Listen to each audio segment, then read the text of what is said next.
The Lord be with you. And with your spirit. A reading from the Holy Gospel according to Matthew. Glory to you, O Lord.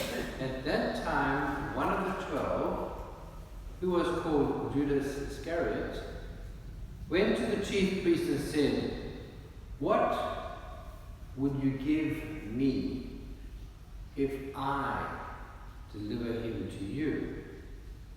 And they paid him 30 pieces of silver. And from that moment he sought an opportunity to betray him. Now on the first day of unleavened bread, the disciples came to Jesus saying, "Where will you have us prepared for you to eat the Passover?" He said, "Go into the city to such a one and say to him, 'The teacher says, my time is at hand. I will keep the Passover at your house with my disciples.'" And the disciples did as Jesus had directed them, and they prepared the Passover. When it was evening, he sat at table with his 12 disciples, and as they were eating, he said, "Truly I say to you, one of you will betray me." And they were very sorrowful and began to say to one another, "Is it I, Lord?" He answered, "He who dipped his hand in a dish with me will betray me. The Son of Man goes as is written of him.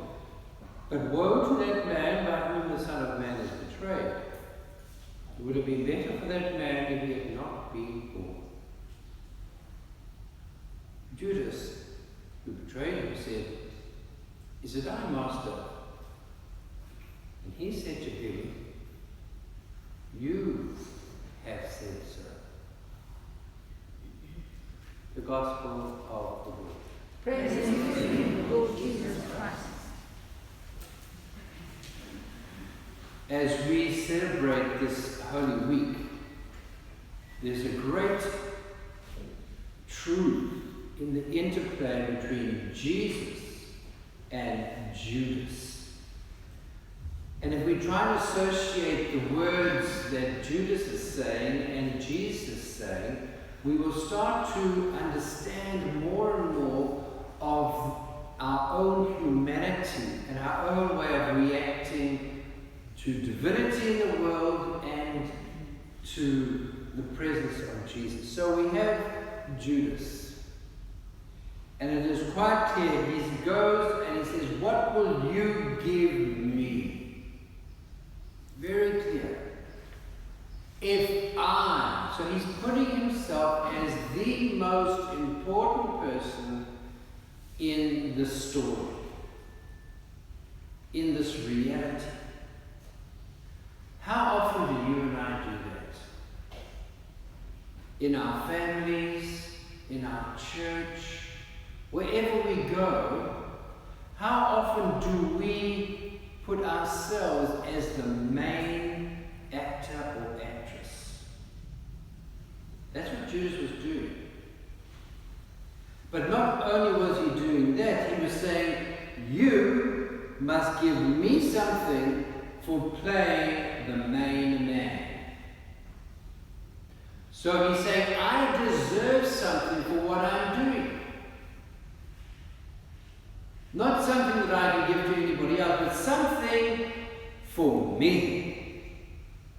And I think so often in my spiritual journey, I find that I'm doing things for me, even in subtle ways. And Jesus calmly goes on doing what he knows he must do. He's in Jerusalem now. He knows that people have had many opportunities to understand and know and love him, and that most of the people will not understand it until later. As a human being, all of us would like people to get the message that we are proclaiming, as true as it may be, right now. Not for Jesus. So why do we expect it for ourselves?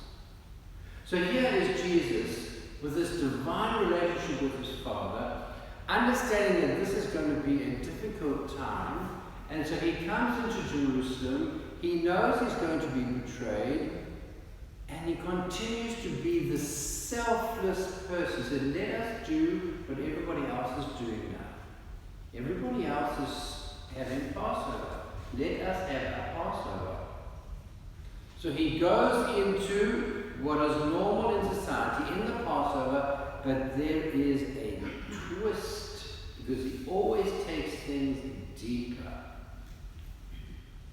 One of the things, as we know, at Passover is that they share bread and wine.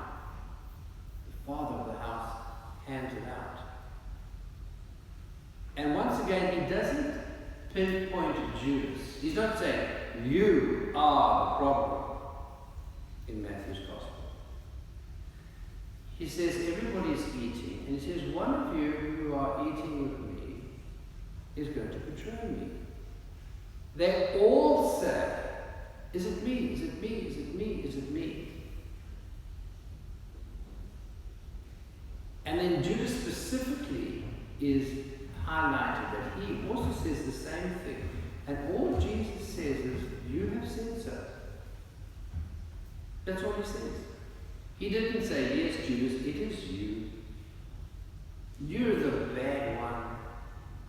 You're the one who's going to get me crucified on the cross. But I'm going to do it no, because that would have been a focus on Jesus. Jesus wanted the focus to be on humanity. When he came into Jerusalem, no matter who believed him or not, he was doing what he was doing because he believed his Father had asked him to do this to glorify the Father's name. Remember yesterday's scripture. So I suppose one of the lessons I think the Lord is asking me to learn is how often am I so self-centered that I cannot see that I am called to this earth for the sake of humanity, not for my sake. I'm going to die anyway. And I'm going to die poor, because I was born poor. The 30 pieces of silver that Judas got, he cast away anyway. What is my service to humanity in my life? Not with riches, but with heart. Jesus wasn't making anybody rich here. But he was showing the way that the world can exist in a whole new way. And I don't think I've given Jesus enough chance, even in my own life, to do this. Oh yes, I'm a priest and I'm not married and all of that. But that's all about me. What am I doing for humanity? And it's not about what you think I'm doing for humanity. It's what God is able to do through me. Am I allowing that to happen? Or do I continually worry about myself and how I'm feeling, what I'm eating, what I'm doing? Rather than saying, let me do it for humanity, especially the humanity I do not see. We like to help those that we can see. But every time we look after the planet, every time we say a kind word when we are being betrayed, that is humanity being served. How often do I do that? Because Jesus was doing that as he came into Jerusalem. The disciples disappeared. But he did not give up. Tonight we're having our penitential service, and I pray it will be a time for you and I to truly feel that we need to get rid of the I and focus on the we, and especially the other, because then we're living our true destiny, as Jesus did.